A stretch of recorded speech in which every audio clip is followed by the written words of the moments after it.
네, 국회에서는 어려운 경제 상황을 풀어나가기 위한 해법을 두고 여야가 공방을 벌였습니다. 네, 여당은 재정 확대를 통한 경기 부양 필요성을 강조한 반면에 야당은 방만 국정 운영을 방치해서는 안 된다고 반박했습니다. 국회 연결해 보겠습니다. 박현우 기자.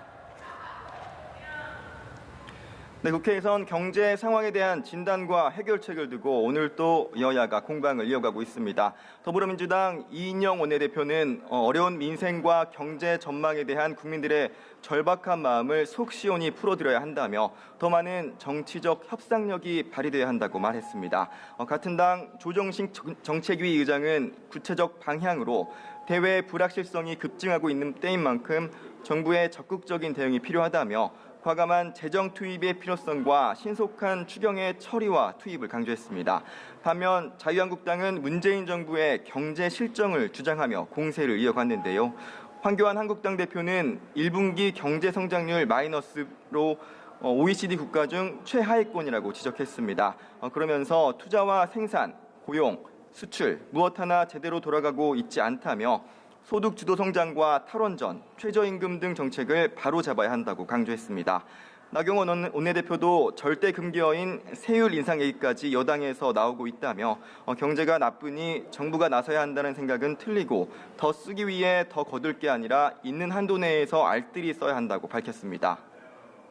네, 박 기자, 어제 저녁 국회 인근에서 여야 3당 원내대표들 호프 회동을 가졌죠. 어제 회동에 대한 각 당의 평가 나온 게 있습니까?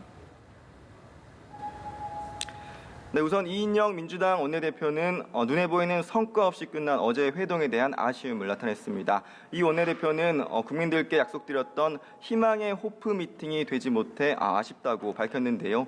그러면서도 국회 파행이 장기화되지 않도록 노력하자는 데에는 뜻을 함께한 시간이었다며 역지사지의 자세로 야당과 소통하기 위해 더욱 노력하겠다고 덧붙였습니다. 동시에 국회 정상화를 위해 통큰 결단이 필요한 때라고 야당 대표들을 압박하기도 했는데요.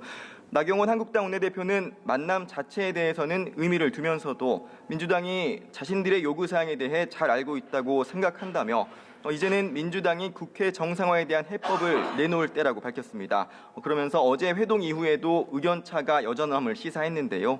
오신환 바른미래당 원내대표도 민주당과 한국당의 감정의 골이 깊은 상황이라 분위기가 무르익기까지는 시간이 걸릴 것 같다는 생각을 갖게 됐다고 평가했습니다. 원내대표는 그러면서도 이번 주말이 지나면 국회 정상화 방안 일정이 가시권에 들어올 수 있을 것으로 생각한다며 다소 긍정적인 전망을 내놓기도 했습니다. 지금까지 국회에서 연합뉴스 TV 박현우입니다.